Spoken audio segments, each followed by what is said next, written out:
वही कहूंगा जो आप भी जान सकते हैं, लेकिन जानने से मेरा अर्थ है जीना। जाना बिना जिए भी जा सकता है, तब ज्ञान होता है एक बोझ। उससे कोई डूब तो सकता है, उबरता नहीं। जानना जीवंत भी हो सकता है, तब जो हम जानते हैं वो हमें करता है निर्भर, हल्का, कि हम उड़ सके आकाश में। जीवन ही जब जानना बन जाता है तभी पंख लगते हैं, तभी जंजीरें टूटती हैं और तभी द्वार खुलते हैं अनंत के।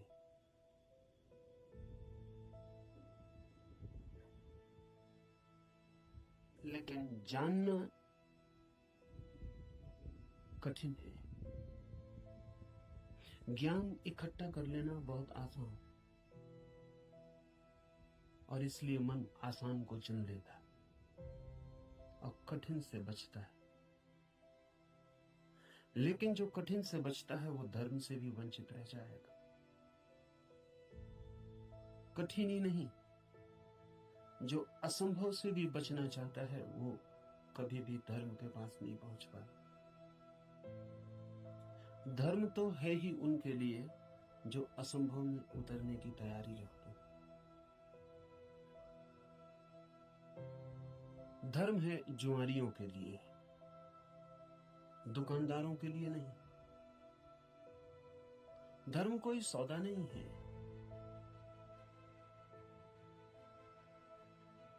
धर्म कोई समझौता भी नहीं। धर्म तो है दांव। जुआरी लगाता है धन को दांव पर, धार्मिक लगा देता है स्वयं को। वही परम धन। और जो अपने को ही दांव पर लगाने को तैयार नहीं, वो जीवन के गुह रहस्यों को कभी भी जान नहीं पाए। सस्ते नहीं मिलते हैं वे रहस्य। ज्ञान तो बहुत सस्ता मिल जाता है। ज्ञान तो मिल जाता है किताब में, शास्त्र में, शिक्षा में, शिक्षक के पास। ज्ञान तो मिल जाता है करीब करीब मुफ्त, कुछ चुकाना नहीं पड़ता। धर्म में तो बहुत कुछ चुकाना पड़ता है। बहुत कुछ कहना ठीक नहीं, सभी कुछ दांव पर लगा दे कोई तो ही उस जीवन के द्वार खुलते हैं। इस जीवन को जो दांव पर लगा दे उसके लिए ही उस जीवन के द्वार खुलते हैं। इस जीवन को दांव पर लगा देना ही उस जीवन के द्वार की कुंजी है। लेकिन ज्ञान बहुत सस्ता है, इसलिए मन सस्ते रास्ते को चुन लेता है, सुगम को। सीख लेते हैं हम बातें, सब सिद्धांत, और सोचते हैं जान लिया। अज्ञान बेहतर है ऐसे ज्ञान से। अज्ञानी को कम से कम इतना तो पता कि मुझे पता नहीं। इतना सत्य तो कम से कम उसके पास है। जिन्हें हम ज्ञानी कहते हैं उनसे ज्यादा असत्य आदमी खोजने मुश्किल। उन्हें यह भी पता नहीं है कि उन्हें पता नहीं। सुना हुआ, याद किया हुआ कंठस्थ हो गया, धोखा देता। ऐसा लगता है मैंने भी जान लिया। मैं आपसे वही कहूंगा जो मैं जानता हूं, क्योंकि उसके कहने का ही कुछ मूल्य है। क्योंकि जिसे मैं जानता हूं, अगर आप तैयार हो तो उसकी जीवंत चोट आपके हृदय के तारों को भी हिला सकती। जिसे मैं ही नहीं जानता हूं, जो मेरे कंठ तक ही हो, वो आपके कानों से ज्यादा गहरा नहीं जाता। जो मेरे हृदय तक हो उसकी ही संभावना बनती, अगर आप साथ दें तो वो आपके हृदय तक जा सकता है। आपके साथ की तो फिर भी जरूरत होगी, क्योंकि आपका हृदय अगर बंद भी हो तो जबरदस्ती उसमें सत्य डाल देने का कोई उपाय नहीं, और अच्छा ही है कि उपाय नहीं, क्योंकि सत्य भी अगर जबरदस्ती डाला जाए तो स्वतंत्रता नहीं बनेगा, परतंत्रता बन जाएगा। सभी जबरदस्तियां परतंत्रताएं बन जाएगी। इसलिए इस जगत में सभी चीजें जबरदस्ती आपको दी जा सकती हैं, सिर्फ सत्य नहीं दिया जा सकता, क्योंकि सत्य कभी भी परतंत्रता नहीं हो सकती। सत्य का स्वभाव स्वतंत्रता है। इसलिए एक चीज भर है इस जगत में जो आपको कोई जबरदस्ती नहीं दे सकता, जो आपके ऊपर थोपी नहीं जा सकती, जो आपको पहनाई नहीं जा सकती, उड़ाई नहीं जा सकती। आपका राजी होना अनिवार्य शर्त है, आपका खुला होना, आपका ग्राहक होना, आपका आमंत्रण, आपका अहोभाव से भरा हुआ हृदय। जैसे पृथ्वी वर्षा के पहले पानी के लिए प्यासी होती और दरारें पड़ जाती थी, इस आशा में पृथ्वी जगह जगह अपने ओंठ खोल देती है कि वर्षा हो। ऐसा जब आपका हृदय होता है तो सत्य प्रवेश करना है।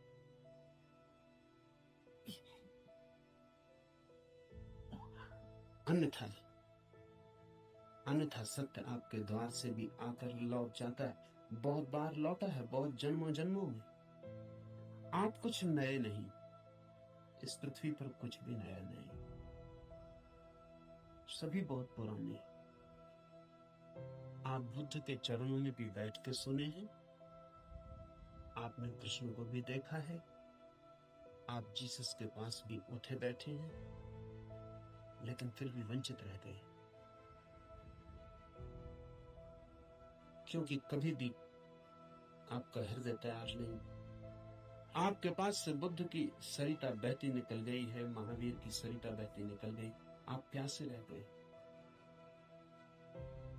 आनंद रो रहा था जिस दिन बुद्ध के प्राण छूटने को थे और छाती पीट रहा, और बुद्ध ने उससे कहा कि तू रोता क्यों है? जरूरत से ज्यादा मैं तेरे पास था 40 वर्ष, और अगर 40 वर्ष में भी नहीं हो पाई वो घटना, तो अब रोने से क्या हो? मेरे मिटने से इतना परेशान क्यों हो रहा है? तो आनंद ने कहा है, इसलिए परेशान हो रहा हूं कि आप मौजूद थे और मैं न मिट पाया। अगर मैं मिट जाता तो आपको मेरे भीतर प्रवेश मिल जाता। 40 साल नदी मेरे पास बहती थी और मैं प्यासा, और अब मैं रोता हूं क्योंकि जरूरी नहीं है कि ये नदी कब किस जन्म में दोबारा मुझे मिलेगी।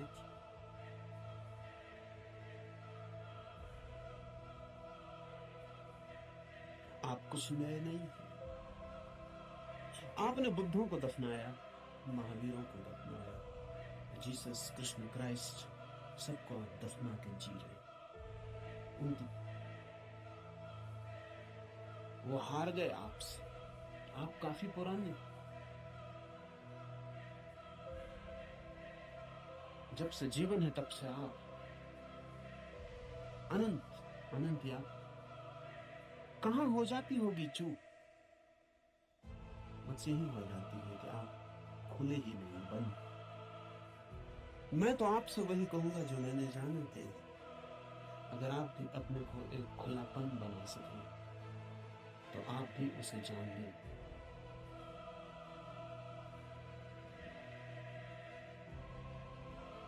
और ऐसा नहीं है कि कोई कठिनाई है, बहुत एक ही कठिनाई है, और वो आप हैं। कुछ लोग कुतूहल से चलते, जैसे राह चलते बच्चे पूछ लेते हैं इस वृक्ष का नाम क्या है, और अगर आप उत्तर ना दें तो तत्क्षण भूल जाते हैं कि उन्होंने पूछा भी था। वो दूसरी बात पूछने लगते हैं कि ये पत्थर यहां क्यों पड़ा है।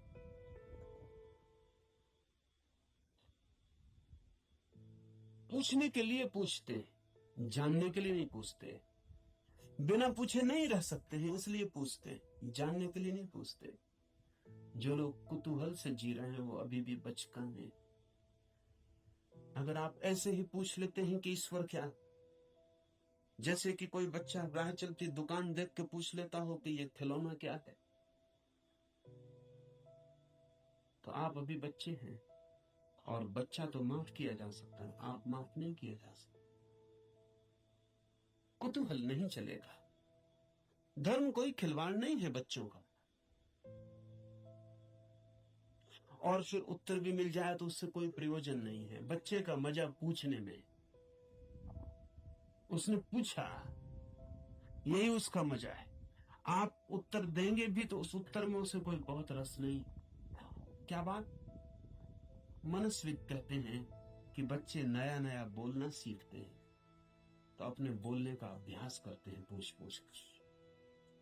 जैसे बच्चा नया नया चलना सीखता है तो बार बार उठ के चलने की कोशिश करता है, बोलना सीखता है तो बार बार बोलने की कोशिश करता है। इसलिए बच्चे एक ही बात को कई दफा कहते हैं, इसलिए कई दफा कहते हैं क्योंकि उन्हें बोलने का एक नया अनुभव, एक नया आयाम मिला। उस नए आयाम में वे तैर के अभ्यास कर रहे हैं, इसलिए कुछ भी पूछते हैं, कुछ भी बोलते हैं। अगर आप भी धर्म की दुनिया में कुछ भी पूछ रहे हैं, कुछ भी बोल रहे हैं, कुछ भी सोच रहे हैं, और कोई गहरी जिज्ञासा नहीं है, बस कुतूहल, तो अभी आप और कुछ बुद्धों को दफनाएंगे। अभी और न मालूम कितने बुद्धों को आपके साथ मेहनत करनी पड़ेगी।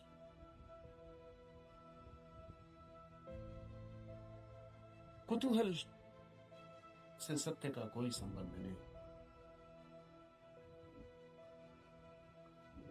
कुछ लोग कुतूहल से थोड़ा आगे बढ़ते हैं और जिज्ञासा करते हैं।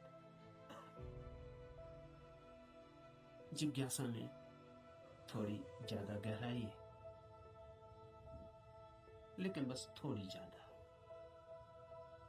जिज्ञासा भी बहुत गहरी नहीं, वो भी उथली, क्योंकि जिज्ञासा है केवल बौद्धिक, और बुद्धि भी ऐसी है जैसी खाज होती है, खुजना है तो थोड़ा रस आता है, ऐसा बुद्धि को भी खाज होती रहती है। ईश्वर है, आत्मा है, मोक्ष है।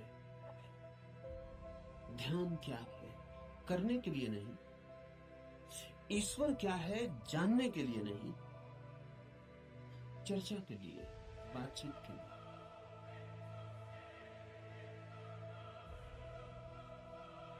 एक बौद्धिक मजा है, एक बौद्धिक व्यायाम। तो लोग ऊंची बातें करते हैं, लेकिन उन बातों पर कभी भी कोई दांव नहीं लगाते। ईश्वर है या नहीं, इससे कोई प्रयोजन नहीं। और ईश्वर हो तो, ईश्वर न हो तो वे जैसे हैं वैसे ही बने रहते हैं। ये बड़े मजे की बात है। एक आदमी मानता है कि ईश्वर है और एक आदमी मानता है कि ईश्वर नहीं, और दोनों की जिंदगी बराबर एक सी। कोई गाली दे तो उसे भी क्रोध आता है जो मानता है कि ईश्वर है, और उसे भी क्रोध आता है जो मानता है कि ईश्वर नहीं। बल्कि कई दफा तो यह देखा जाता है कि जो मानता है ईश्वर है उसे ज्यादा क्रोध, क्योंकि जो मानता है कि ईश्वर नहीं है वो ज्यादा से ज्यादा क्या कर सकता है? आपको गाली दे सकता है, मार सकता है, हत्या कर सकता है, लेकिन जो मानता है ईश्वर है वो आपको नरक तक में फंसा सकता है। उसके पास ज्यादा उपाय क्रोधित होने के।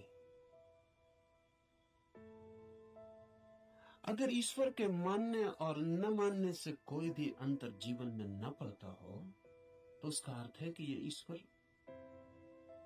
से कोई संबंध नहीं है, बौद्धिक बातचीत है।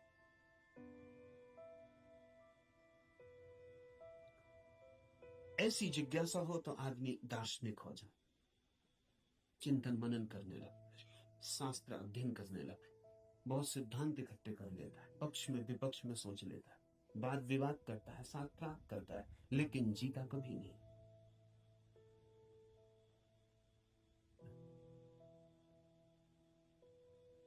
अगर आप भी सिर्फ जिज्ञासा से भरे तो यात्रा नहीं होगी।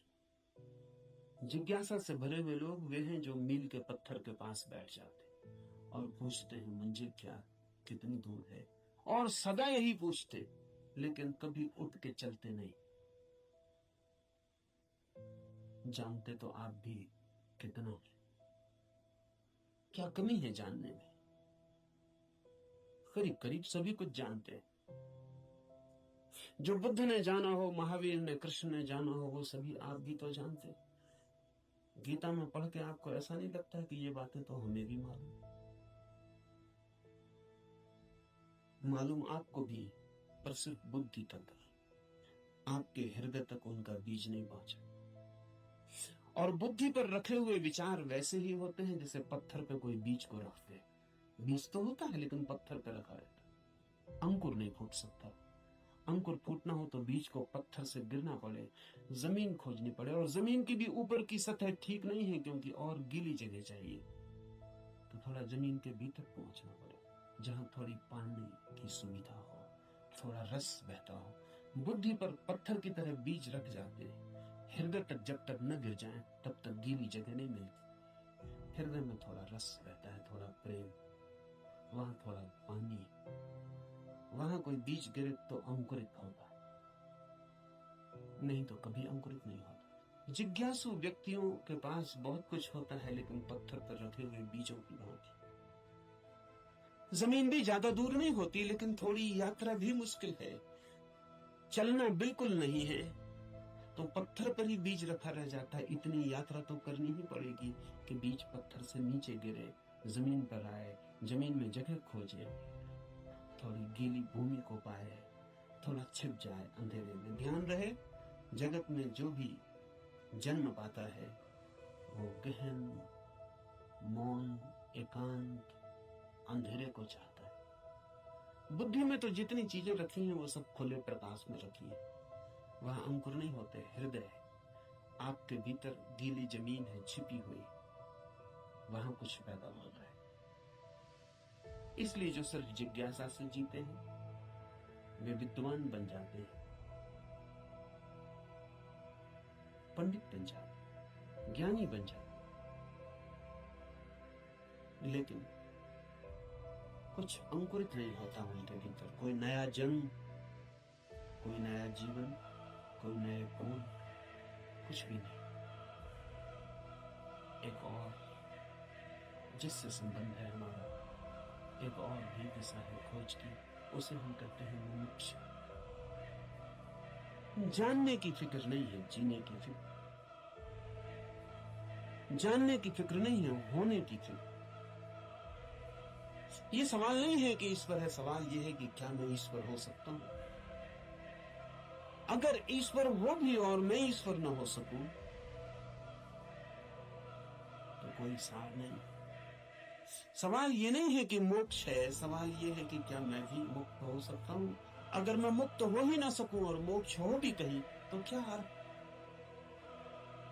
ये बात नहीं है कि आत्मा है भीतर या नहीं, हो या ना हो। सवाल असली ये है कि क्या मैं आत्मा हो सकता हूं। मुमुक्षा है होने की खोज, और जब कोई होना चाहता है तब दांव पर लगा। इसलिए कहता हूं धर्म है जुआरियों का काम। वही कहूंगा जो मैं जानता हूं, जो जिया। अगर आप तैयार हुए दांव पर लगाने को, तो जो मेरा अनुभव है वो आपका अनुभव भी बन सकता है। अनुभव किसी के नहीं हो, जो भी लेने को तैयार हो उसी के हो जाता। सत्य पर किसी का कोई अधिकार नहीं, जो भी मिटने को राजी है वही उसका मालिक हो जाता। सत्य तो उसका है जो भी उसे मांगने की तैयारी दिखलाता है, जो भी अपने हृदय के द्वार खोलता है और उसे पुकारता है।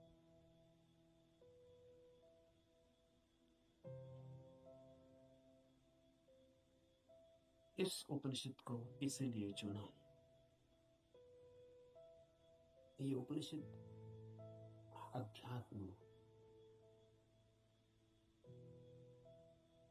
का सीधा साक्षात्कार है। सिद्धांत इसमें नहीं है, इसमें सिद्धों का अनुभव है। इसमें उस सब की कोई बातचीत नहीं है जो कुतूहल से पैदा होगी, जिज्ञासा से पैदा होगी। नहीं, इसमें तो उनकी तरफ इशारे हैं जो मुमुक्षा से भरे हैं, और उनके इशारे हैं जिन्होंने पा लिया है। कुछ ऐसे लोग भी हैं कि जिन्होंने नहीं पाया, लेकिन फिर भी मार्गदर्शन देने का मजा नहीं छोड़ पा। मार्गदर्शन में बड़ा मजा है। सारी दुनिया में अगर सबसे ज्यादा कोई चीज दी जाती है तो वो मार्गदर्शन, और सबसे कम अगर कोई चीज दी जाती है तो वो भी मार्गदर्शन। सभी देते हैं, लेता कोई भी नहीं। जब भी आपको मौका मिल जाए किसी को सलाह देने का तो आप चूकते नहीं। जरूरी नहीं है कि आप सलाह देने योग्य हो, जरूरी नहीं कि आपको कुछ भी पता हो जो आप कह रहे हैं, लेकिन जब कोई दूसरे को सलाह देनी हो तो शिक्षक होने का मजा छोड़ना बहुत मुश्किल हो जाता। शिक्षक होने में मजा क्या है? आप तत्काल ऊपर हो जाते हैं मुफ्त में और दूसरा नीचे हो जाता। अगर कोई आपसे दान मांगने आए तो 2 पैसे देने में कितना कष्ट होगा, क्योंकि कुछ देना पड़ता है जो आपके पास है। लेकिन सलाह देने में जरा भी कष्ट नहीं होता, क्योंकि जो आपके पास है ही नहीं उसको देने में कष्ट क्या। आपका कुछ खो ही नहीं रहा, बल्कि आपको कुछ मिल रहा है, मजा मिल रहा है, अहंकार मिल रहा है। आप भी सलाह देने की हालत में हैं आज, और दूसरा लेने की हालत में। आप ऊपर हैं, दूसरा नीचे।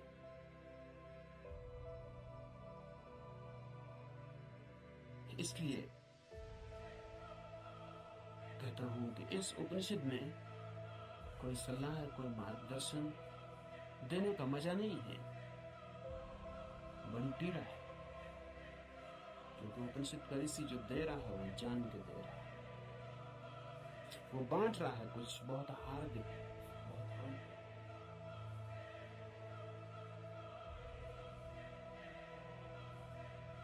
संक्षिप्त इशारे हैं,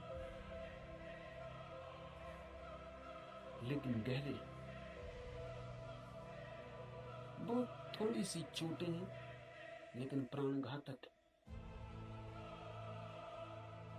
और अगर राजी हो तो तीर सीधा हृदय में चुभ जाएगा, और जान लिए बिना न रहेगा, जान ही ले लेगा। इसलिए थोड़ा सावधान, थोड़ा सचेत,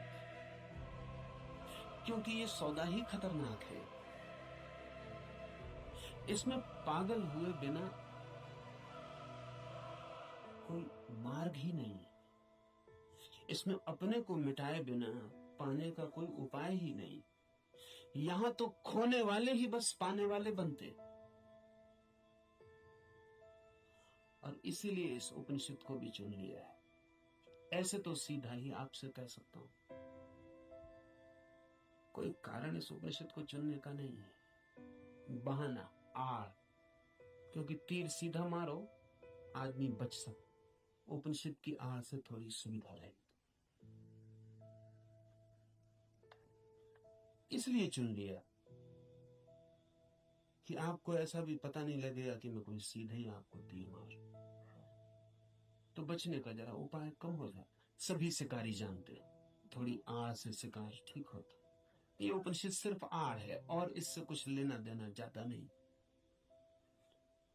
जो मैंने जाना है वही कहूंगा, लेकिन उसमें और उपनिषद में कोई अंतर नहीं है, क्योंकि इस उपनिषद के ऋषि ने जो कहा है वो जानकर ही कहा।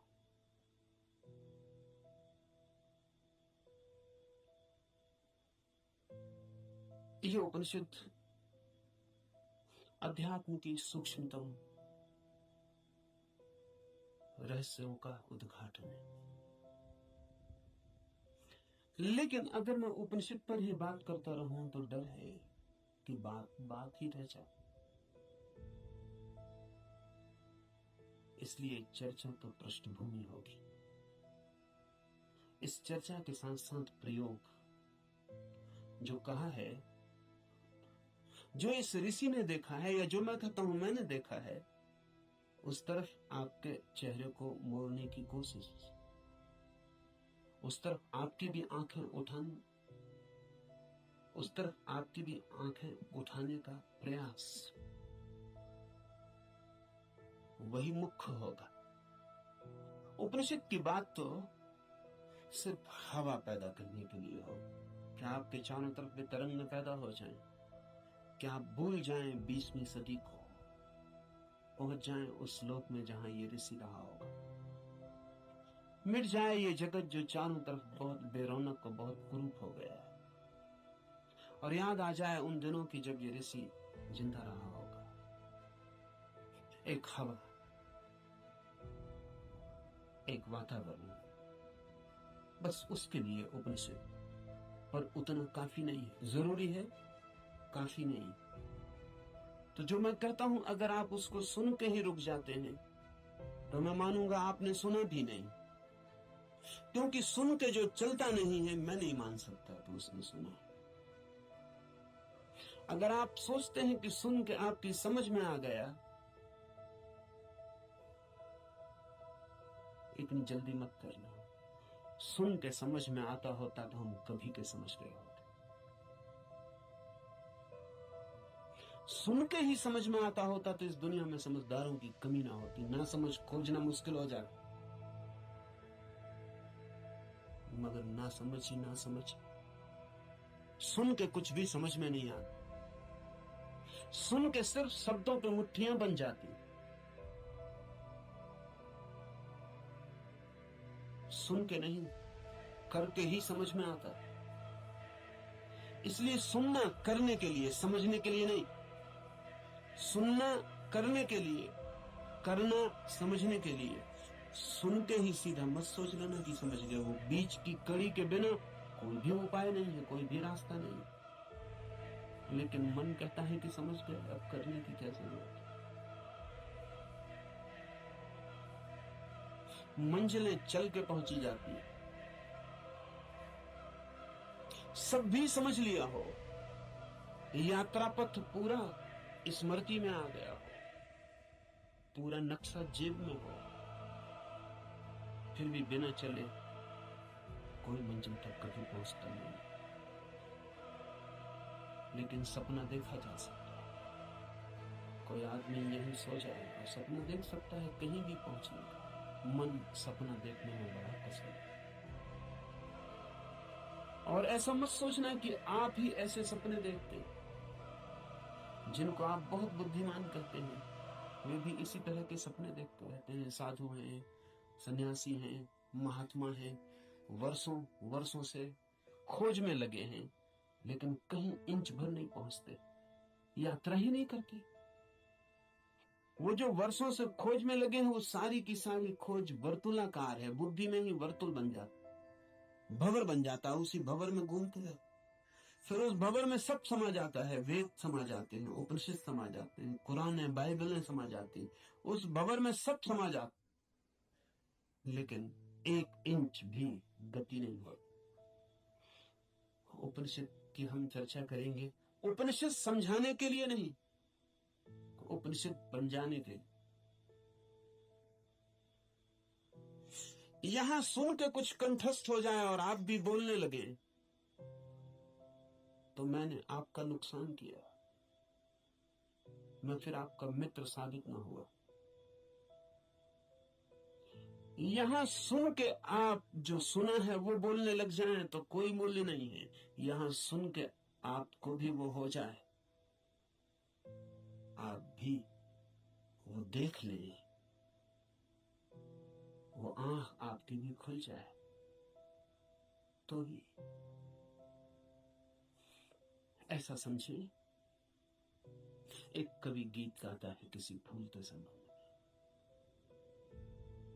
गीत में बड़ा माधुर्य हो सकता है, छंद हो सकता है, लय हो सकती, संगीत हो सकती। गीत की अपनी खूबी है, लेकिन गीत कितना ही गाए उस फूल को और कितना ही गुनगुनाए, तो भी गीत गीत है, फूल नहीं। और लाख हो गति और लाख हो छंद, तो भी गीत गीत है, फूल की सुगंध नहीं। और आप उसी गीत से तृप्त हो जाए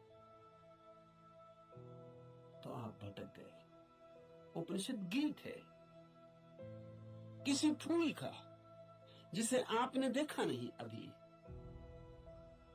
गीत गजब का है, गाने वाले ने देखा है, पर गीत से तृप्त मत हो जाना। गीत फूल नहीं। ऐसा भी हो जाता है कि कभी कभी आप फूल के पास भी पहुंच जाते, कभी कभी फूल की एक झलक भी मिल जाती, अचानक, आकस्मिक। क्योंकि फूल कोई बिजाते ही नहीं है, आपका स्वभाव है, आपके बिल्कुल निकट है, किनारे किनारे है, कभी कभी छू जाता है बिना आपके, बावजूद आपके। कभी कभी फूल एक झलक दे जाता, कोई बिजली कौन जाती, किसी क्षण में आकस्मिक अनुभव में आ जाता है। कुछ और भी है इस जगत में, यही जगत सब कुछ नहीं है।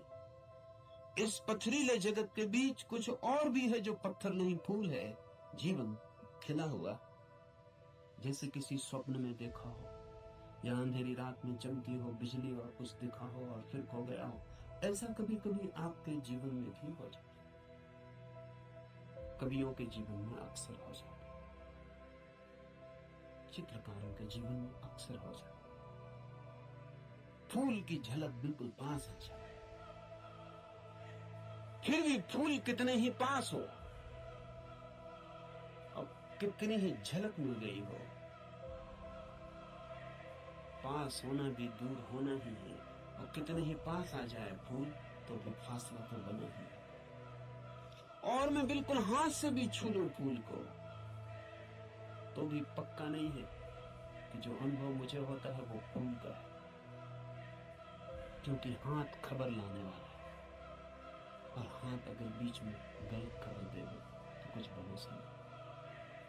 और हाथ सही ही खबर देगा, इसको मानने का कोई कारण नहीं। फिर हाथ जो खबर देगा वो फूल के संबंध में कम और हाथ के संबंध में ज्यादा होगी।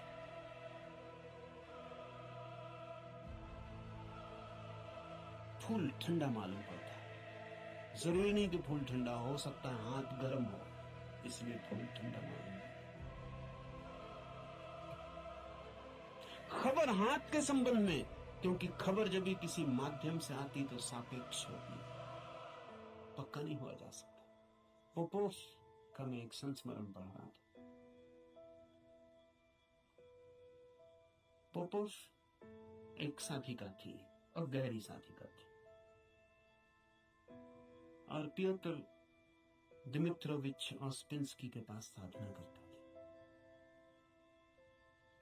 एक दिन बैठी थी पास, एक सज्जन ने आके ऑस्पेंस्की से पूछा कि ईश्वर है या नहीं। तो ऑस्पेंस्की ने कहा कि ईश्वर नहीं।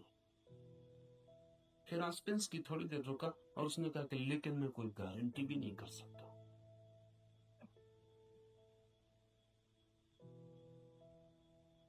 क्योंकि जो भी मैं जानता हूं वो सब माध्यम से जाना गया है। कभी आंख से देखा है लेकिन आंख का भरोसा क्या, कभी कान से सुना है लेकिन कान गलत सुन सकता है, कभी हाथ से छुआ है लेकिन हाथ का क्या कहना। अभी तक सीधा नहीं देखा है,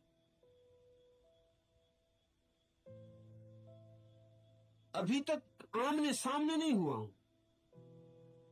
इसलिए कोई गारंटी भी नहीं। अभी तक जो भी जाना है उसमें मुझे ईश्वर का कोई अनुभव नहीं हुआ, लेकिन जरूरी नहीं कि ईश्वर न हो।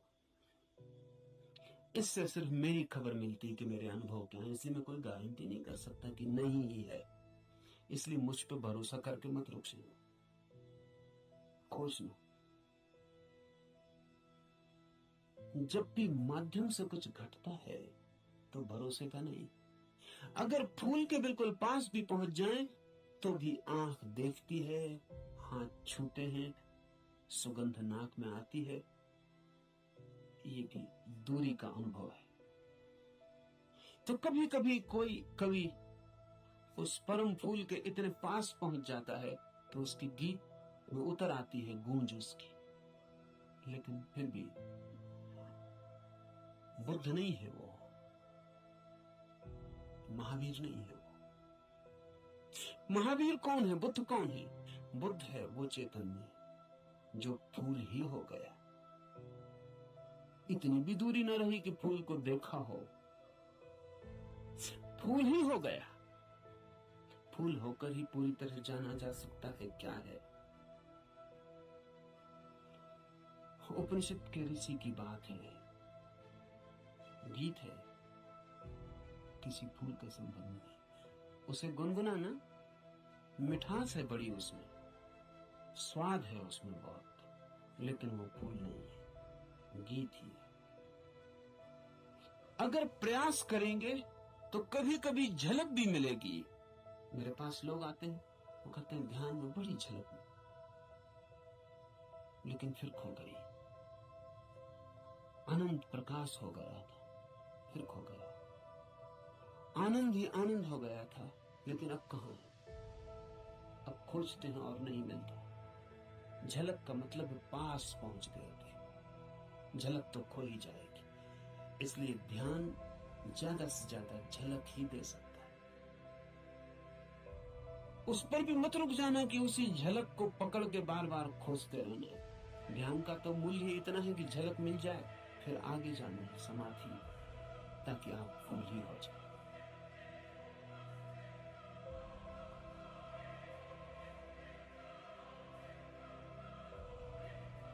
ध्यान में है झलक, समाधि में है हो जाना। झलकों पे मत रुकना। झलकें बड़ी प्रीतिकर, सारा जगत बासा मालूम पड़ने लगता है। एक झलक ध्यान में मिल जाए उस जीवन की, फूल की, उस खिलावट की जो भीतर है, तो सारा जगत फीका और व्यर्थ हो जाए। लेकिन फिर कुछ लोग झलकों को पकड़ लेते हैं और उन्हीं को दोहराने लगते हैं और सोचते हैं सब हो गया। नहीं, जब तक आप ही ना हो जाएं, ईश्वर ही जब तक आप ना हो जाएं, तब तक भरोसा मत करना कि ईश्वर है। हो सकते हैं, क्योंकि है ही। खोलना है, उघाड़ना है, छिपे हैं, मौजूद हैं अभी और यहीं। थोड़े से वस्त्र हैं और बड़े झीने वस्त्र कि चाहें तो अभी उतार कर फेंक दें और नग्न हो जाए और ईश्वर हो जाए। लेकिन बड़ी पकड़ है। झीने तो हैं लेकिन पकड़ गहरी। क्यों है ये पकड़ इतनी?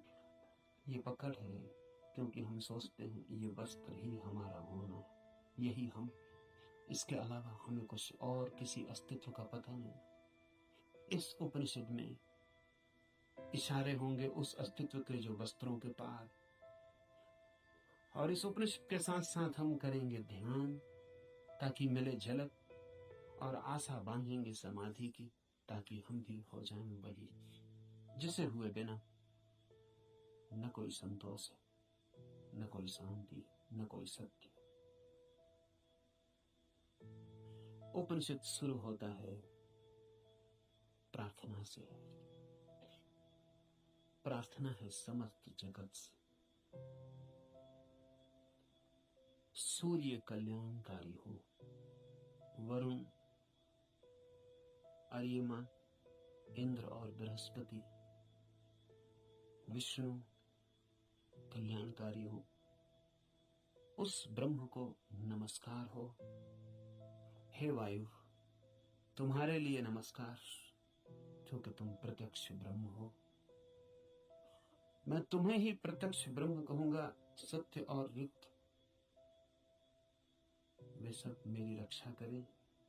आचार्य की भी इस प्रार्थना से शुरू होता है। धर्म की यात्रा प्रार्थना से शुरू होगी ही। प्रार्थना का अर्थ है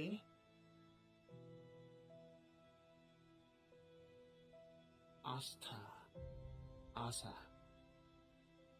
प्रार्थना का अर्थ है इस सारे जगत के साथ हमारे जुड़े हुए होने का भाव। प्रार्थना का अर्थ है मुझ अकेले से क्या होगा, मुझ अकेले से होता तो हो गया होता, मुझ अकेले से तो क्षुद्र भी नहीं सध पाया। चाहा था धन मिल जाए वो भी नहीं मिला, चाहा था पद मिल जाए वो भी नहीं मिला। कैसी कैसी चाहें की थी, बड़ी छोटी थी, वे भी पूरी ना हुई। मुझ अकेले से तो संसार भी ना सधा। तो सत्य की ये महायात्रा मुझ अकेले से हो सकेगी? अकेले अकेले तो मैं संसार में भी हार गया हूं। सभी हारे हुए हैं संसार में। जो जीते हुए दिखाई पड़ते हैं वे भी बस वे दूसरों को जीते हुए दिखाई पड़ते हैं, खुद तो बिल्कुल हारे हुए हैं।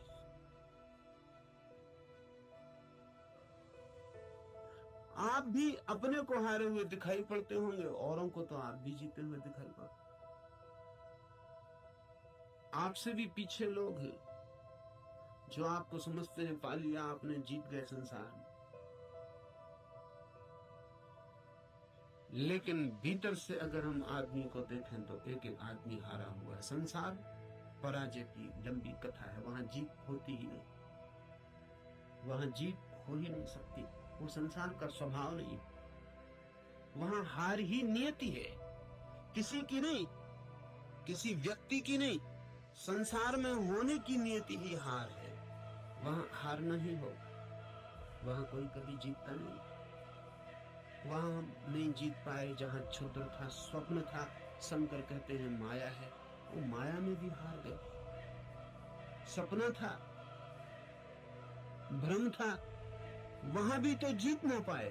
जब भ्रम में भी हार गए, सपने में भी ना जीते, यथार्थ में, सत्य में अकेले से क्या होगा? प्रार्थना का अर्थ है संसार में पराजित हुए व्यक्ति का यह अनुभव कि जन्मों जन्मों तक चेष्टा करके मैं हार गया, क्षुद्र में तो विराट में मेरी सामर्थ्य।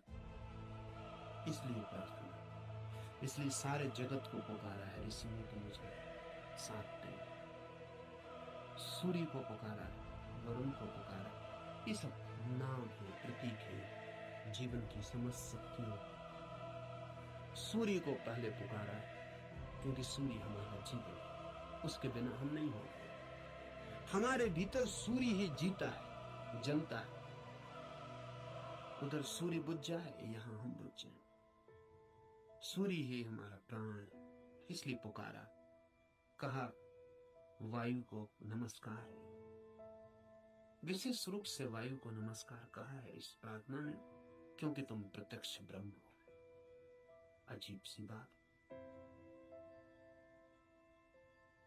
थोड़ा सोचें, बड़े मजे की बात, क्योंकि वायु है बिल्कुल अप्रत्यक्ष और सब चीजें प्रत्यक्ष। सूर्य को कहा होता प्रत्यक्ष ब्रह्म हो, जीते जागते जलते प्रखर, समझ में आता। सूर्य को नहीं कहा प्रत्यक्ष ब्रह्म, कहा वायु को जो बिल्कुल दिखाई पड़ती नहीं, बिल्कुल अप्रत्यक्ष। कहां है प्रत्यक्ष वायु? सिर्फ अनुमान है कि है, लगता है कि है, भासता है कि है, दिखाई तो पड़ती नहीं। आंख के सामने कहां? प्रत्यक्ष का मतलब है आंख के सामने है। जो आंख के सामने वायु बिल्कुल नहीं है, पत्थर पहाड़ सब आंख के सामने, वायु नहीं है। लेकिन ऋषि कहता है हे वायु नमस्कार तुम्हें, क्योंकि तुम प्रत्यक्ष ब्रह्म हो। इसलिए कहा कि वायु जैसे दिखाई नहीं पड़ती और है, और आंख को दिखाई नहीं पड़ती फिर भी आंख को छू रही है प्रतिपल। ऐसा ही परम सत्य है, दिखाई नहीं पड़ता, छू रहा है प्रतिपल। वायु दिखाई नहीं पड़ती क्योंकि हमारे पास देखने वाली आंख नहीं। वायु तो यहां, वायु के बिना तो हम भी नहीं हो सकते। वही तो हमारी श्वास में हमें संभाले, उसका ही आवागमन तो हमारा सारा जीवन है, जो इतने निकट है। श्वास है जो हमारी, वो भी दिखाई नहीं पड़ती, क्योंकि हमारे पास आंखें बड़ी स्थूल है। तो हम जो बहुत मोटा मोटा है, स्थूल स्थूल है, वो देख लेते हैं। जो सूक्ष्म है वो हमें दिखाई नहीं पड़ता। वायु सूक्ष्मतम है, हमारे सामने मौजूद है, भीतर मौजूद है, बाहर मौजूद है, रोए रोए में मौजूद, और दिखाई नहीं पड़ती। इसलिए कहा कि तुम प्रत्यक्ष ब्रह्म हो, तुम ठीक ब्रह्म जैसी हो। वो भी यहाँ मौजूद है और दिखाई नहीं पड़ता, और रोए रोए में वही समाया है, रोआ रोआ वही है, और फिर भी उसका कोई पता नहीं चलता। इसलिए वायु को नमस्कार किया कि हम वायु को तो जानते, ब्रह्म को नहीं जानते। वायु से एक धागा जोड़ा, ब्रह्म में ठीक वायु जैसा। इसलिए मैं तुम्हें प्रत्यक्ष ब्रह्म कहूंगा। ऋषि कहता है वायु को सत्य और ऋत के नाम से भी कहूंगा, क्योंकि तुम ठीक उस जैसी हो जो है और जिसका हमें पता नहीं, जो हम स्वयं हैं और जिसका हमें पता नहीं, जो अभी और यहाँ सदा से मौजूद है और हमें उसका पता नहीं। लेकिन ये खोज पूरी हो सके अगर सब देवता रक्षा करें। देवता से अर्थ है सदा से जीवन की अनंत अनंत शक्तियां, और जीवन है एक विराट जाल अनंत शक्तियों का। आपका होना भी एक विराट जाल है अनंत शक्तियों का। मिलता है आप में सूर्य, मिलता है वरुण, मिलता है इंद्र, मिलती है वायु, मिलती है अग्नि, मिलती है पृथ्वी, सब कुछ मिलता है आकाश, सब आप में मिल गए। अगर एक व्यक्ति को हम पूरा का पूरा जान ले तो हमने बीज रूप में समस्त अस्तित्व को जान लिया। सब कुछ उसमें, सबका दान उसमें, सब मिलकर ही उसका अस्तित्व। इन सबकी सहायता की प्रार्थना, लेकिन क्या सूर्य सहायता करे?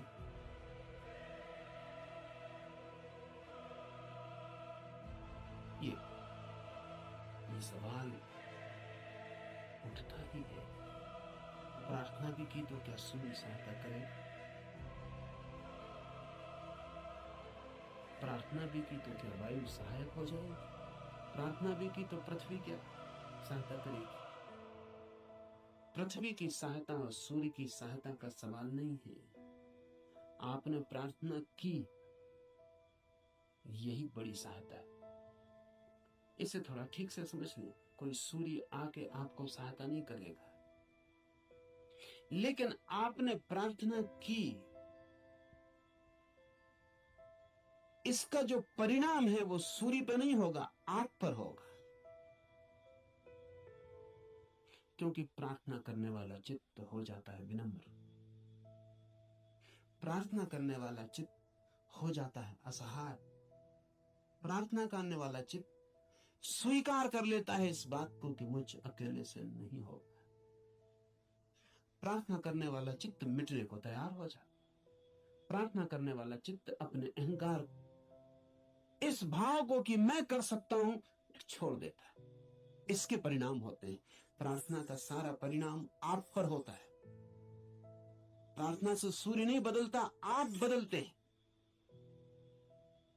प्रार्थना से जगत नहीं बदलता, आप बदलते हैं। लेकिन आपके बदलते ही दूसरे जगत में आपका प्रवेश हो जाता। प्रार्थना आमतौर से जब आप करते हैं तो यही सोचते हैं कि कोई कुछ करेगा, इसलिए प्रार्थना कर। ना, प्रार्थना है एक उपाय, एक डिवाइस। हाथ तो आप जोड़ते हैं किसी और के सामने, लेकिन जो परिणाम होता है वो होता है भीतर, जिसने हाथ जोड़े हैं उस पर। इसलिए बड़ी कठिनाई होती है अगर आप वैज्ञानिक के सामने कहें कि हे सूर्य सहायता कर, तो कहेगा मूर्खता की बात। क्या सूर्य तुम्हारी सहायता करेगा? कब किसकी सहायता की? कि हे इंद्र वर्षा कर, पागल हो गए हो?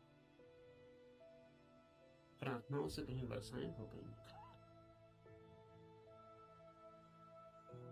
वैज्ञानिक ठीक कहता है, न तो सूर्य आपकी सुनेगा, न बादल आपकी सुनेगा, न हवा आपकी सुनेगी, कोई आपकी नहीं सुनेगा। लेकिन आपने पुकारा, ये आपको बदल जाए। आपने कितने जोर से पुकारा, उतनी गहरी हूक आपके भीतर प्रवेश हो जाएगी। अगर आपके पूरे प्राण पुकार उठे तो आप दूसरे ही आदमी हो जाएंगे। इसलिए है प्रार्थना।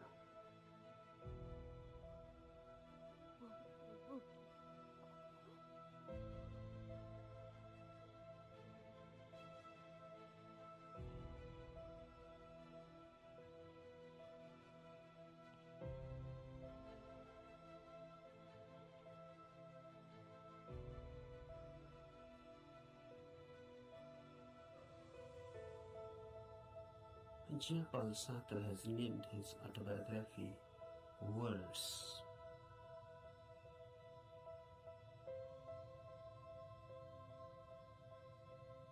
This questioning of his autobiography as words is significant, deeply significant. Really, everybody's biography is just words and nothing else. Because what is your mind? Words and words and words. If you analyze the mind, then what you are? Just words. A long sequence, a long procession of words.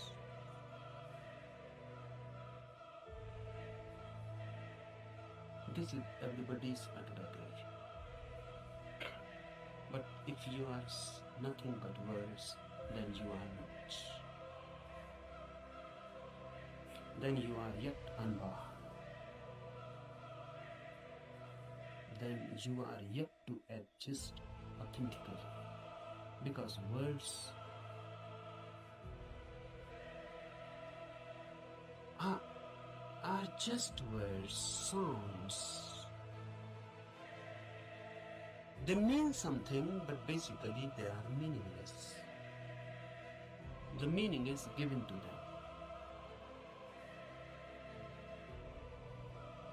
And mind is just a mechanism,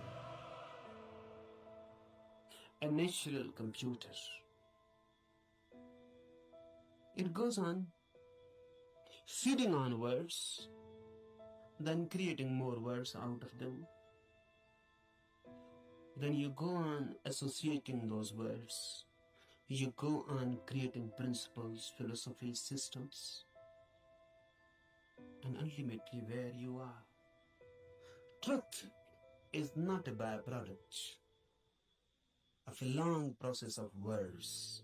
Truth is not a word at all. Truth is out of words. Truth is beyond words, or below words.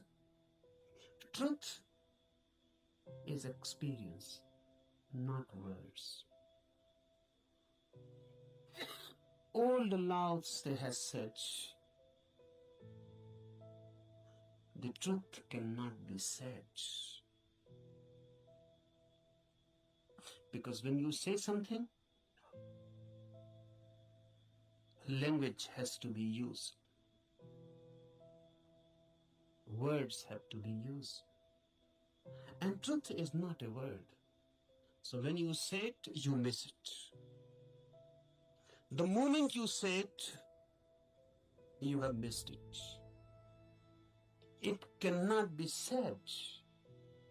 It can only be experienced.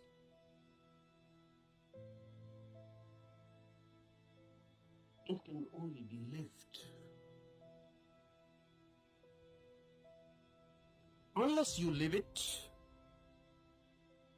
you cannot know it. But we know. That's the problem. Rather, we know too much. We know more than enough. What's our knowledge? Words accumulated. You can accumulate them logically, rationally. You can create and edifice a beautiful system. Just as you can make a house with playing cards, but you cannot live in it. It is house just as a name. You cannot live in it. Out of words, you can create a palace, a system, a philosophy, but you cannot live in it. Philosophers create beautiful systems, but they always live out of them. They cannot live in it. That is impossible. Nothing is wrong with them. The very system is such that it cannot be lived. One Immanuel Kant, or some Hegel,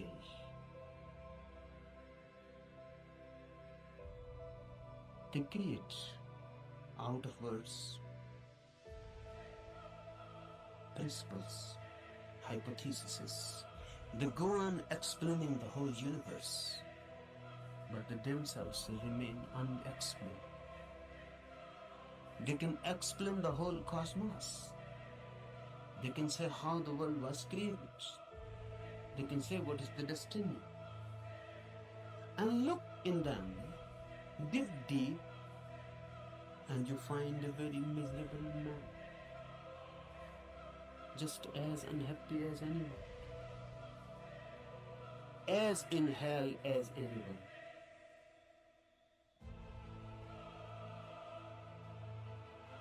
Don't believe in words.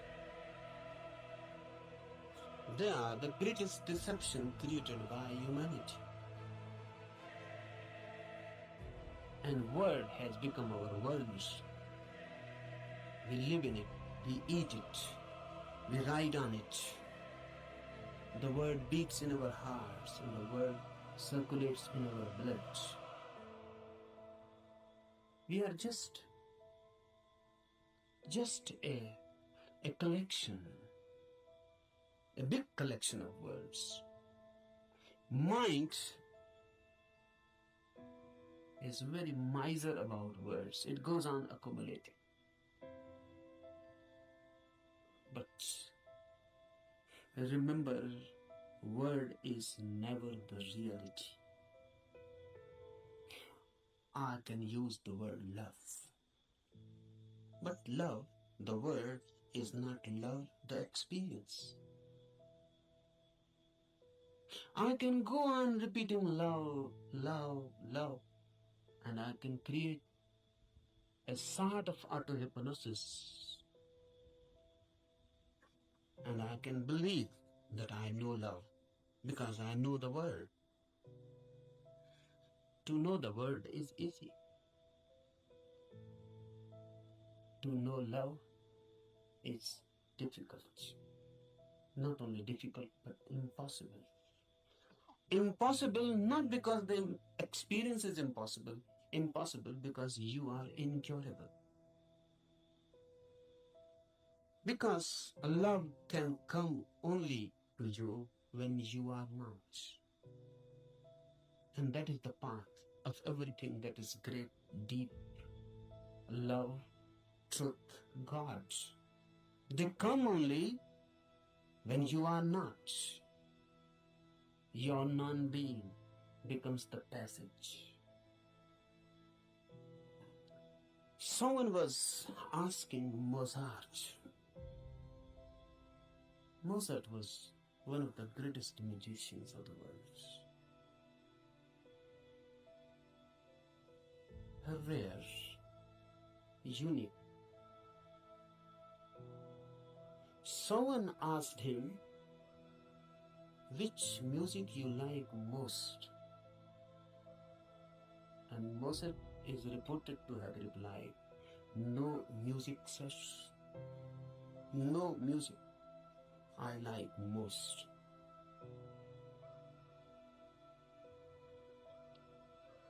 Difficult to understand, difficult to penetrate in,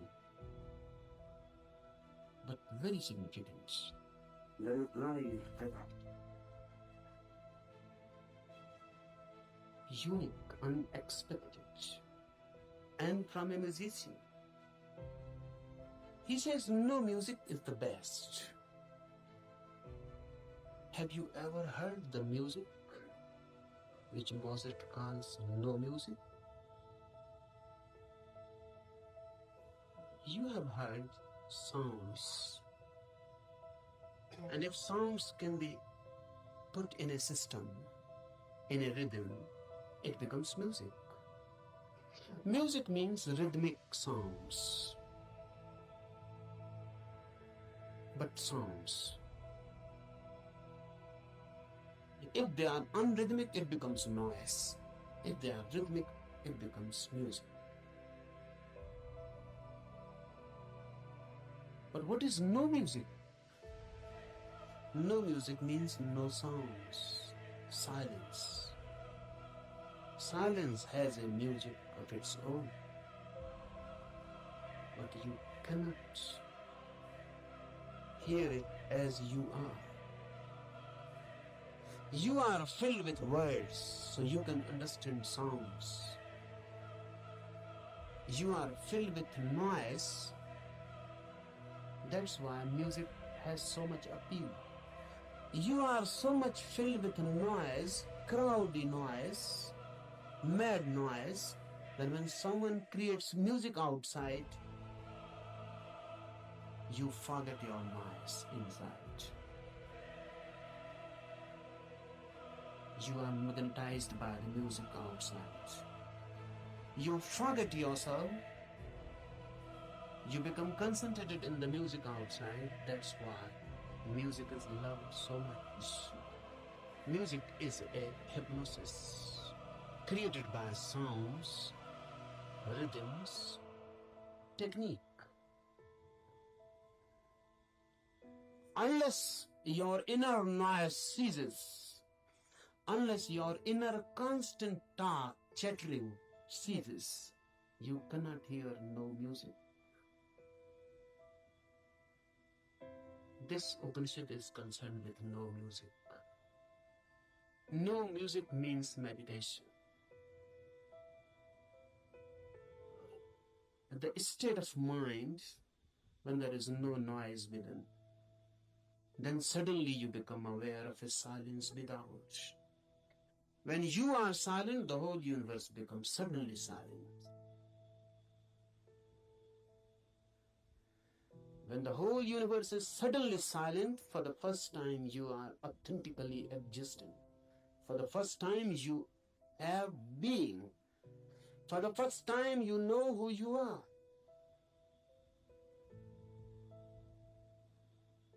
No music is meditation. No noise inside creates the possibility, the situation in which you can hear the soundless silence which is everywhere, just here and now. It is there, but you are chattering inside. You cannot hear it. You are too much engaged, too much occupied. It cannot penetrate you. Become silent, and silence begins to penetrate you. And when your silence and the silence of the universe meet, you have encountered God. You have come face to face. This is what is meant by immediate Brahma. Immediate experience of the divine when your silence meets the silence of the universe. When these two silences meet, they become one. Because two silences cannot be two. Remember this. Two noises are two. Two silences cannot be two, because there is nothing in between them which can become a wall, which can become a division. Two silences immediately become one.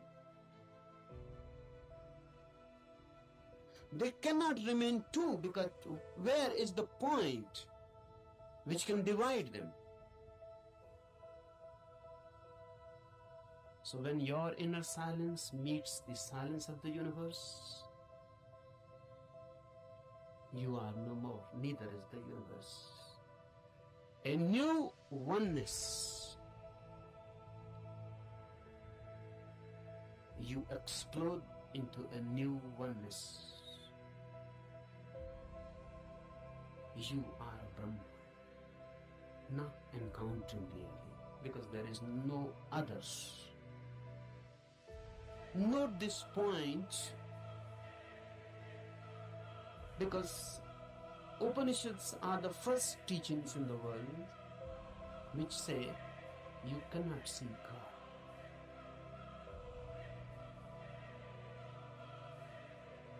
All the religions go on talking about seeing God. Upanishads are the first teachings, the oldest, which say you cannot see God, because in seeing two are needed, you and the God. God cannot be made an object of knowledge. God is your subjectivity. So you cannot put God before you. There is no way of meeting God. You can only dissolve in Him, or He can dissolve in you. Oneness is God. When two silences meet, oneness is created. Two silences meeting transform everything. In this camp, we will try to create a silence within you. We are not to do anything for the silence of the universe. It is always here and there. It is always the case. Only you are missing your silence. Once you can gain your silence, suddenly you are transformed into a different world, a different being. You are no more the same. The old man is dead and a new is born. Creating of this inner silence is all that is meant by meditation.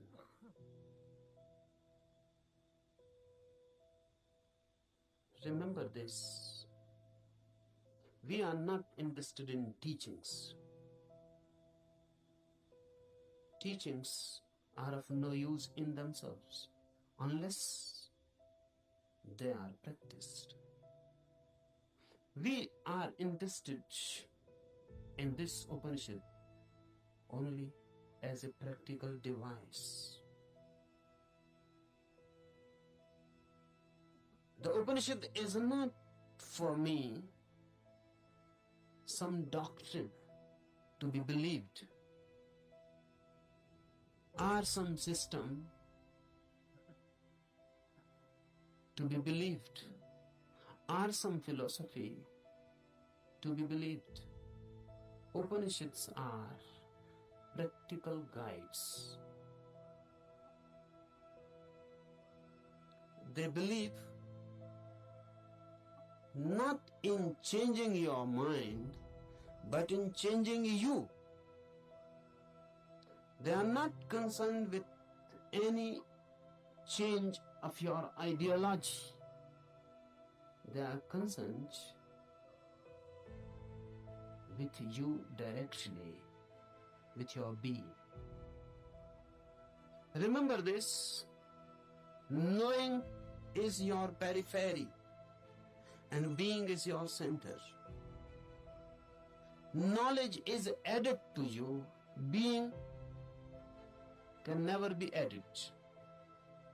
Being is that which you are already. Knowledge is that which goes on being added to you. And it happens, unfortunately, it happens for many, that their being becomes just more and more burdened with their knowledge. Knowledge is going to be piled up on you by the society, by culture, by everything. Knowledge is utilitarian. It is needed. So everyone goes on accumulating knowledge. Knowledge is power. It gives you energy, particularly to move in the world, to act in the world. It helps. It is instrumental. But if you become too much identified with this knowledge, you forget that you are more than what you know. Then you forget that you are pillar to your knowledge. Then you forget that your foundational being is not your knowing. What you know is just your memory.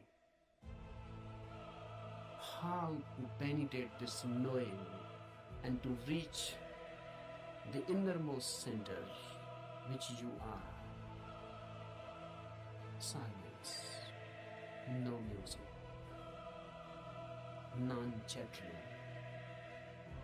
no inner talk. But how to do it?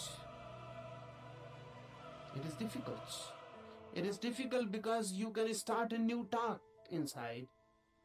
How to stop it? How to meditate? You can start a new talk. That will not do. The way to do is to throw this inner nonsense out completely. To go through a catharsis. Whatsoever goes on in, make it out, throw it, express it. If you can throw all your mind out, you create a space within.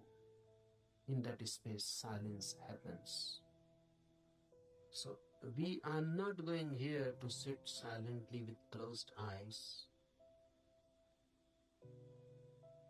and making an effort to stop the inner talk, the inner noise. You cannot do that way. You can only add something more to it. Your efforts for stopping anything inside will create more noise. So here we will be concerned with the technique of expression, not suppression.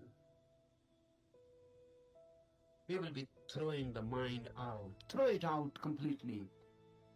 Throw it out so much that inside no mind happens. Even for a single moment, you can find inside there is no mind, no talk, no words. You have tasted something of the beyond. Immediately, you are in tune with the infinite. This we are going to do. This is not a camp for teaching anything.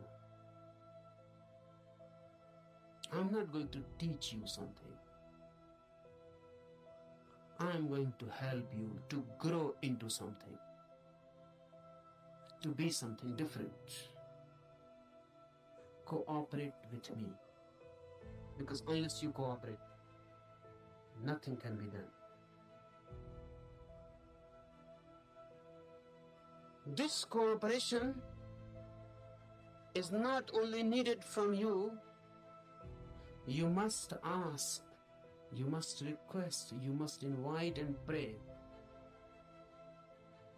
so that all the forces of the world, all the forces of the universe cooperate with you. That's why this Upanishad, Adhyatma Upanishad, it starts with a prayer. This prayer is beautiful. Om, let the sun be beneficent for us, and Varun, and Aryama, and Indra, Brihaspati and all be beneficent for us. Let Vishnu be beneficent for us. Salutations to that Supreme, O air, salutations unto you, for you are immediate Brahma, the Absolute, the Supreme. I shall call thee alone the immediate Brahma. I shall also call thee Ritha and Satya, the law and the reality. Let them protect me. Let them protect the Acharya, the teacher. Oh, Shanti, Shanti, Shanti.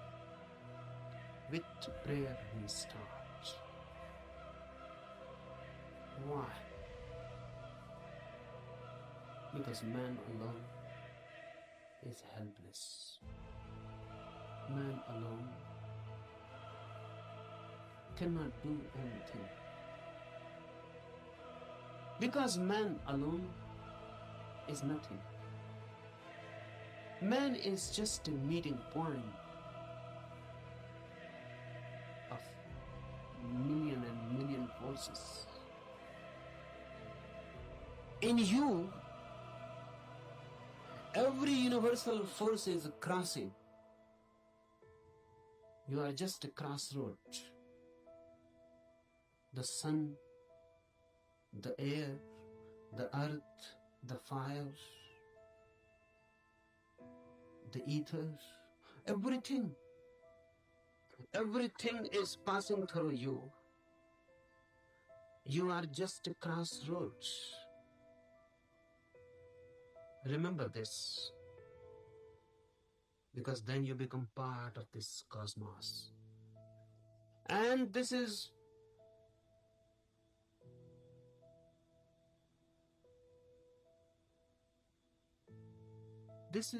very significant to remember,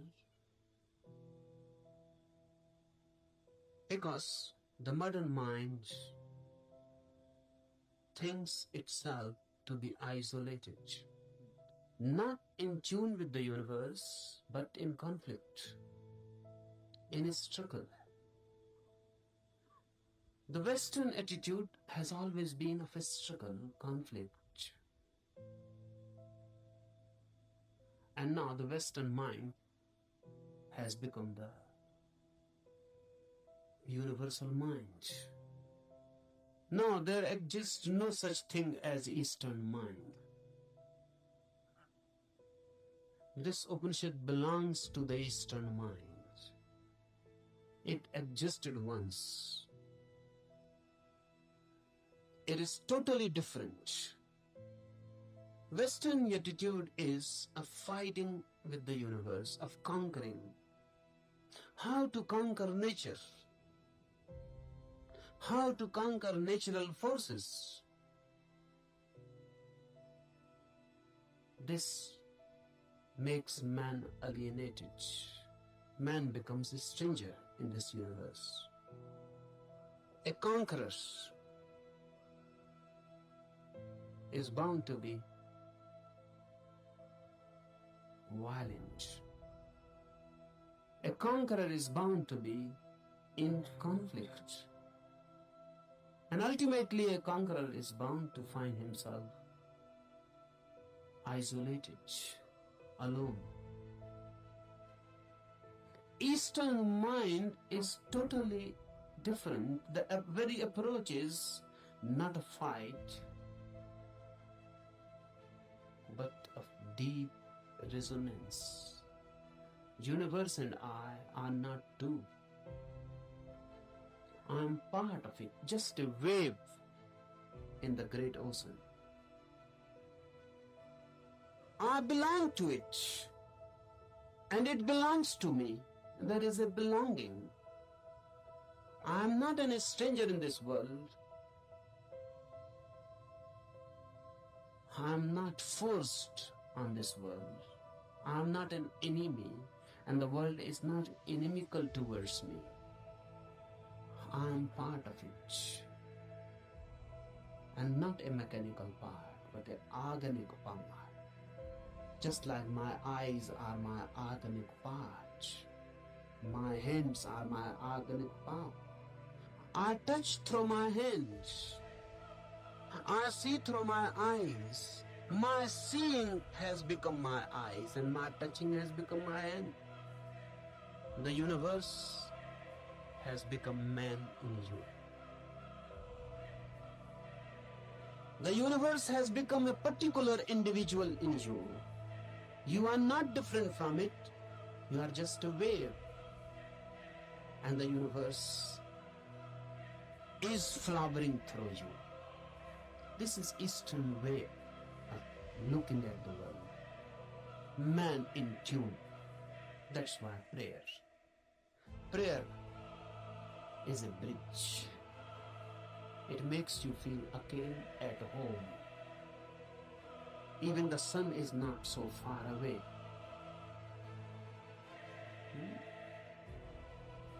The Upanishad says, let sun be beneficial to us. Let everything be beneficial to us. Let everything be a blessing to us and a help. Why? Because truth is not yours or mine. Truth means the center of this universe. And if you are in conflict with the universal forces, you can never reach it. Only in a deep friendship, deep intimacy, the universe opens its doors for you. So prayer is just creating a forgotten intimacy. Look at it in this way. A child is born. The moment a child is born, he is separated from his mother. Before birth, in the womb, he was one. With the mother one. There was no separation. The child and the mother were one.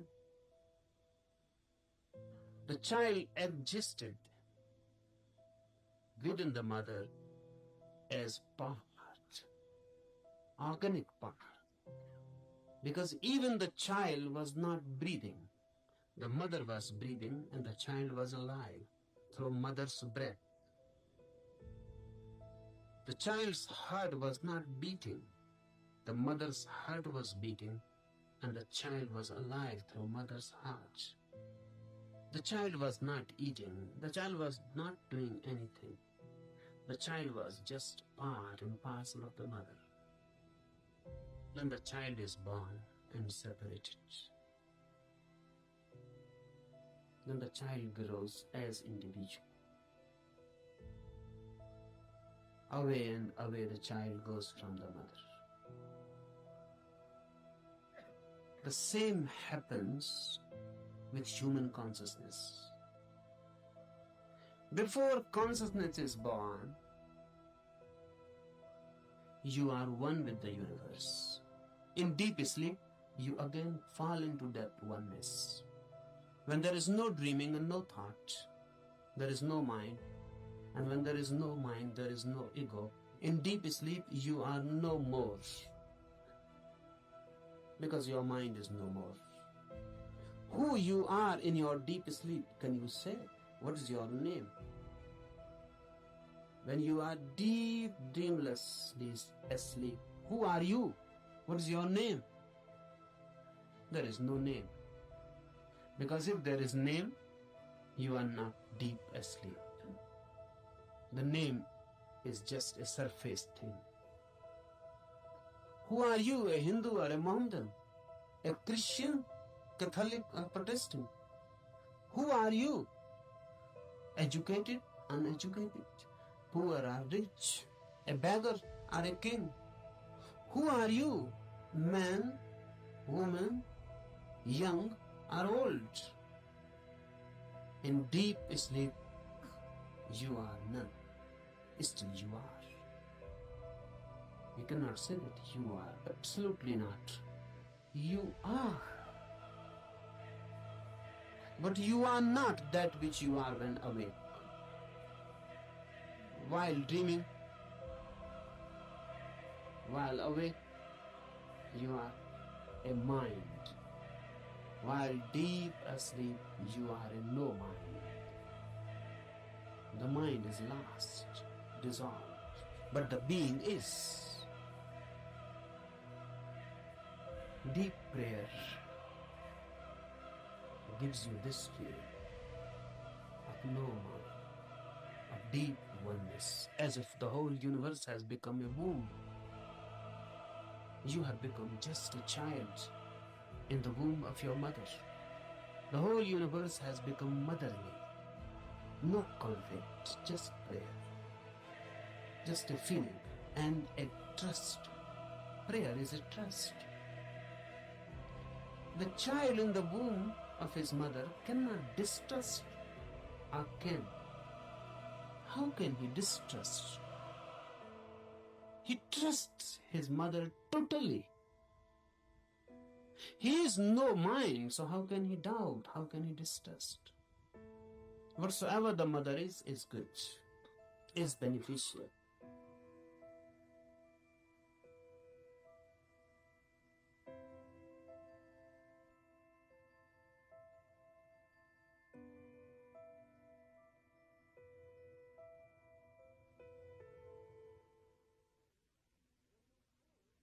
When you pray, you are throwing yourself back into a motherly universe.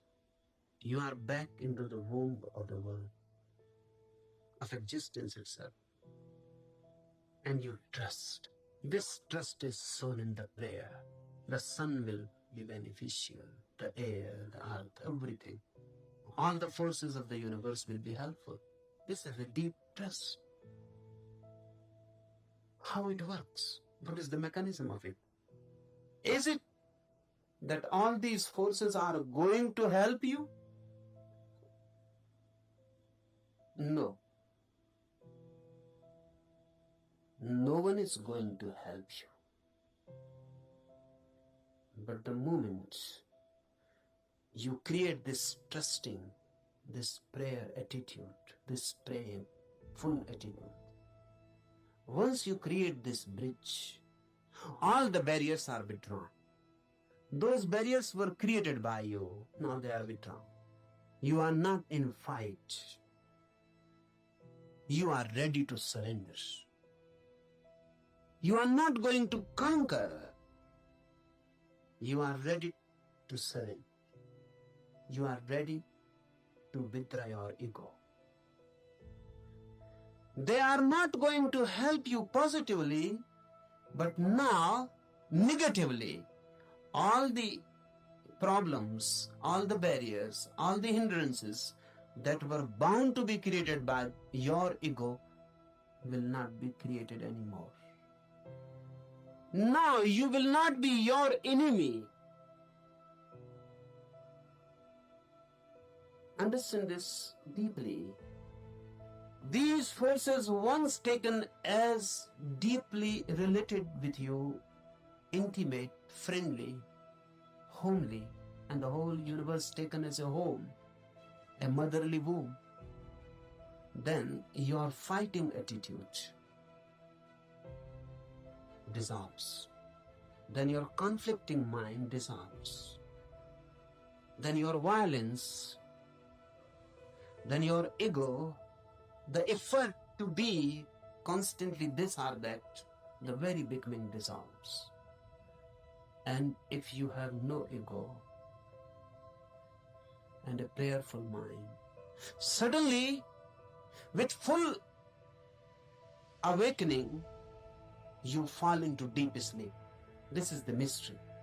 Suddenly, with full awareness, you fall into deep sleep.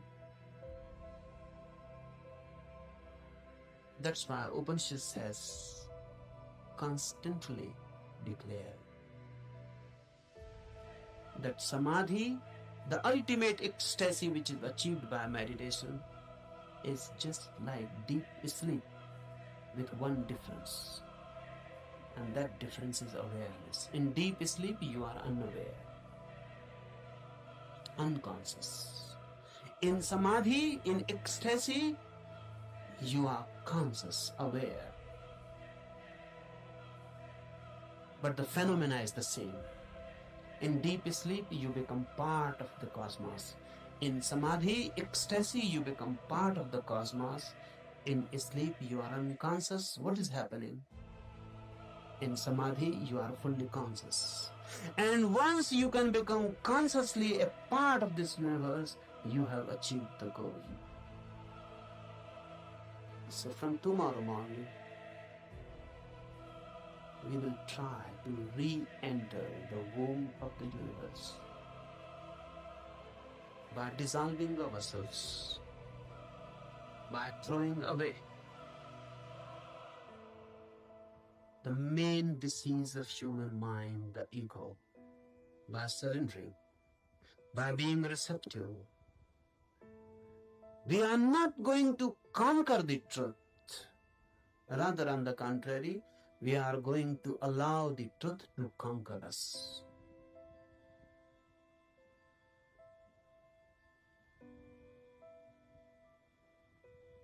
Now, some instructions for the morning meditation.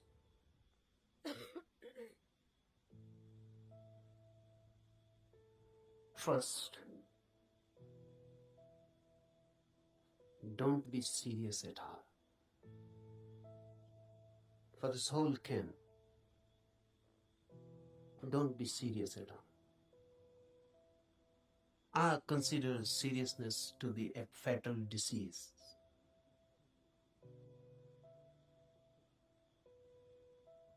So please don't try to be long faces.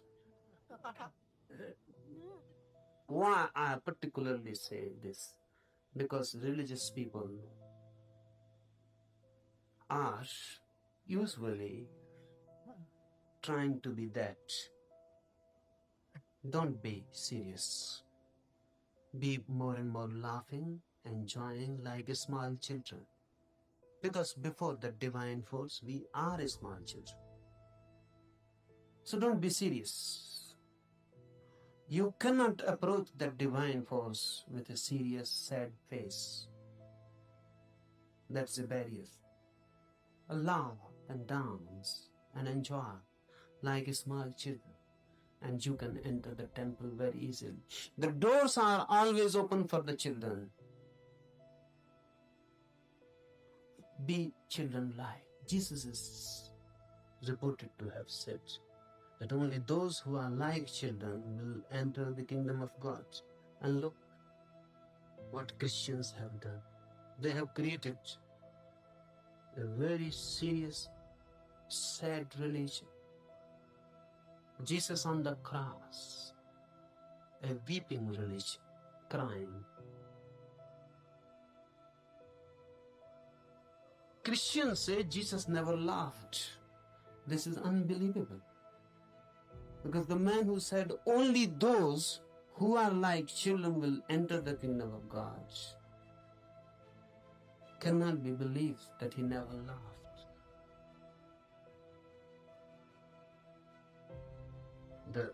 The quiet vice versa can be believed that he continuously laughed, never stopped laughing, even in his sleep, but this cannot be believed that he never laughed.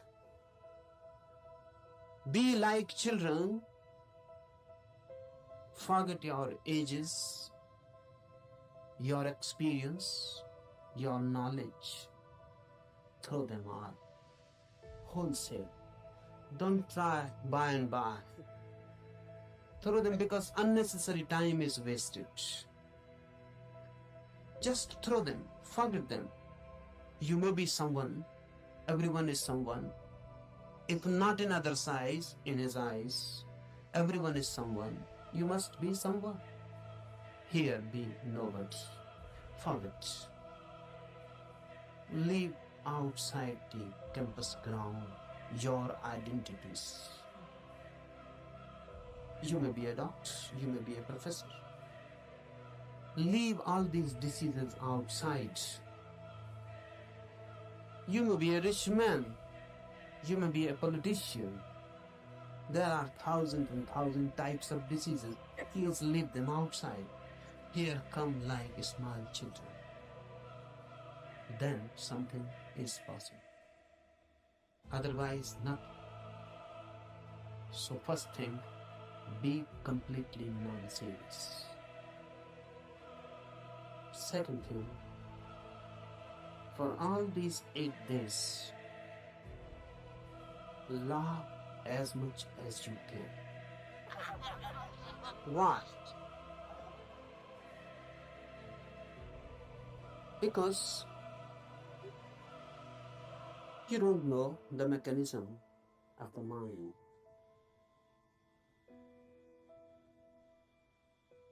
Suppressed energies can be thrown out in many ways.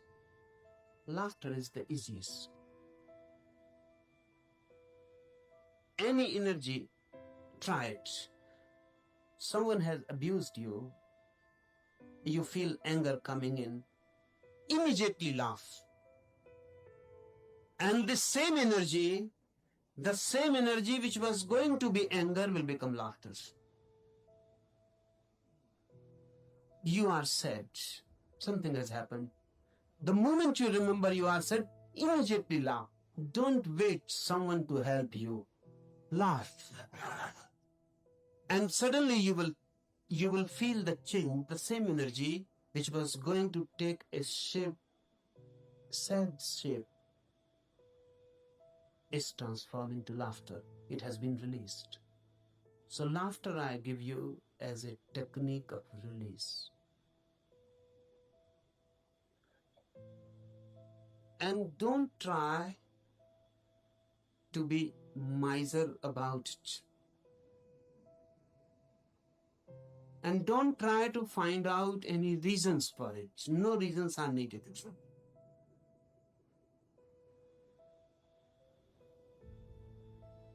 Take it as a help for meditation.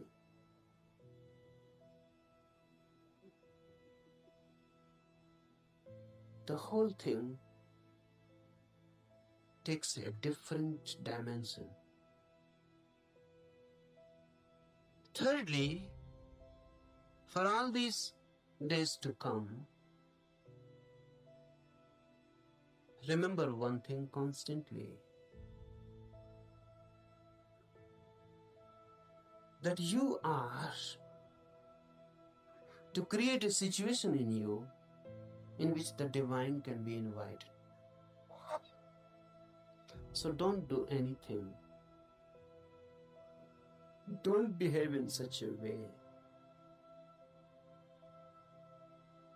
that the situation is disturbed. What do I mean? Be more graceful. Be more loving. Be more compassionate. So that you can create a situation in which the divine can become a guest, be a host. Just think of it. The divine coming to you as a guest. What you will do? How you will behave? How you will clean your house? How you will celebrate? How you will create a space in your house? Constantly for all these 8 days, remember this, that you are going to be a host to the divine. So behave. Always thinking of that. Remember, your laughter can become many things. It can be violent. It can be angry. It can be insulting to someone. Then you are not behaving like a host. Your laughter must become a grace. It must not be insulting to anybody. It must not be insulting, disturbing. It must not create something which can become a barrier. So do whatsoever you like, but constantly remember that in these 8 days, any moment the divine can enter in you.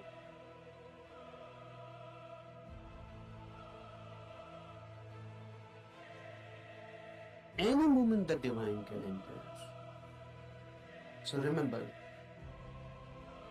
that you are ready to receive.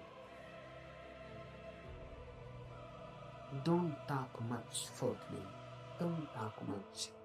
If you can be silent completely, that's better. If you cannot be, then less and less talk. Be telegraphic.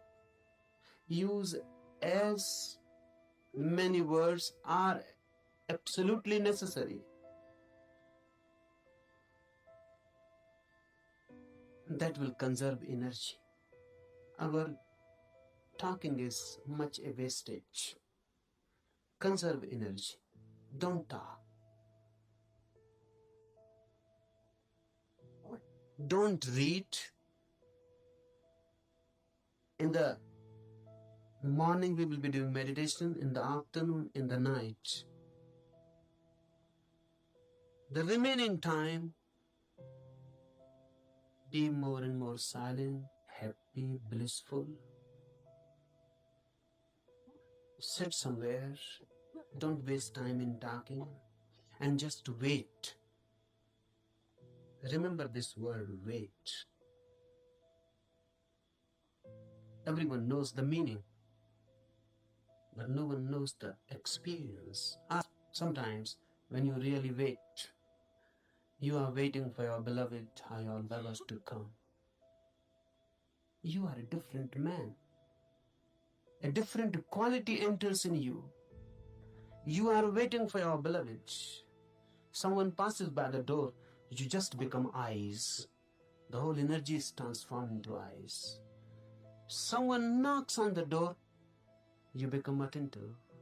The beloved may have come. Even the rustling of the leaves outside, dry leaves falling on the ground, and you feel the beloved has come. You are constantly alert. Alert, but not tense. Alert, but waiting.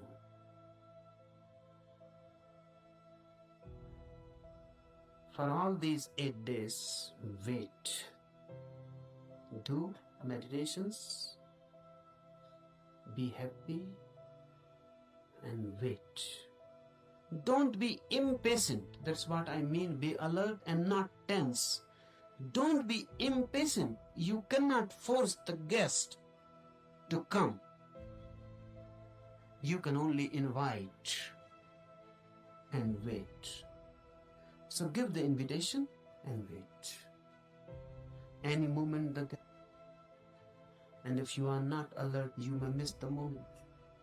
Any moment the guest can come, and you are angry and talking to someone else, you may miss him. Any moment the phenomena is possible, but if you are not there, you may miss her lives. No one can say when the next moment of such opportunity will come. Wait. And lastly, meditation needs you in your totality, nothing less. If you withhold something and just do it half-heartedly, it is better not to do it, because the whole effort is useless. You will be simply tired and nothing will happen. So unnecessarily, why tire yourself? If you are half in it, you will be tired. And if someone feels tired, remember this and find out you will be half in it. If you are totally in it, you will be refreshed, not tired. This is the difference. If you are totally in it, nothing has been retained, nothing has been withheld. You were in it totally. The doer was not standing outside. The doer had become the doer. Then you will come out of his fresh like the dew in the morning, fresh like a rose just opening, fresh, full of energy, light, dancing, blessed. And not only blessed, in such a state of mind that you can bless others. But that happens only when you are total in it. It never happens when the minor part has moved. Then there is a tension between you standing and between you moving. Then you have become two. Then you are split. That split, that inner tension between two creates tiredness. You feel exhausted, not vitalized. You feel just as if your energy has been sucked out. You will feel it. So whenever you feel it, go deep and ask,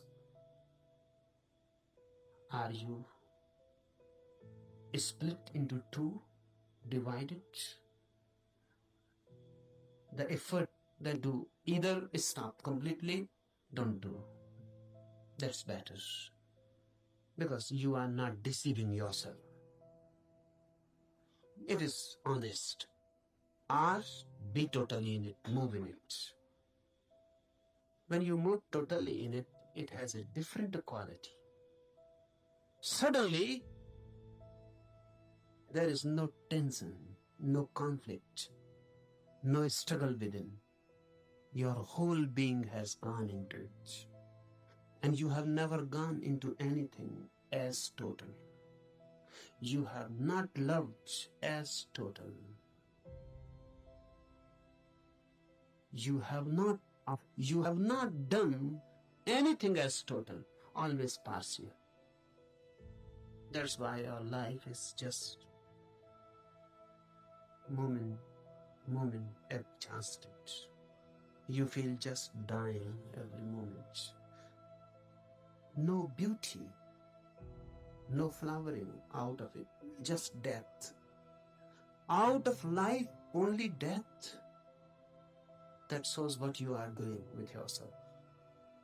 Otherwise, life is every day, every moment a new flower. Every day a new achievement. Every day a new height and a new depth. And if you can go on, moment to moment, moving totally in your life, death becomes itself the deepest experience of life. There is no death there. But it is difficult to move totally in any. At least try with meditation. If you can move in meditation totally, then you can move in other dimensions also total. And a total life is a religious life. A religious life doesn't mean any ritual, doesn't religious worship, doesn't mean any religious affiliation. It means energy moving in its totality. And when you move total, you become holy. Why? Because all that is known as sin is possible only when you move in parts. You can love someone totally, but you cannot hate someone totally. That's impossible. You can be compassion totally, but you cannot be anger totally. Really, a very strange phenomena happens. If you can just try to be totally angry, suddenly when the anger will be coming nearer and nearer to the totality, it will change into compassion. If you can try just to be angry totally with your full being, you will reach to the 99 degree. of anger, then if you move more, just nearing the 100%, suddenly you will know the anger has disappeared, and the object of your anger has now become object of your compassion. Because I define sin as that which can be done only partially, with your own one part. And I define virtue, punya, as that which can be done only totally. If you do it partially, it cannot be done. This sin cannot be done with your total being, and the virtue cannot be done with your partial involvement. You have to move into with your whole being. And when the whole being moves into something, you become holy. Just wait, try for these 8 days. This thing, the happening, is possible for everyone. It is also for you. No one is excluded. Everyone is called and invited. Be courageous and take a jump. We start with a prayer. We start with a surrender. All the universal forces, let them be beneficent to us. Let their blessings be with us. आज के लिए इतना, enough for today.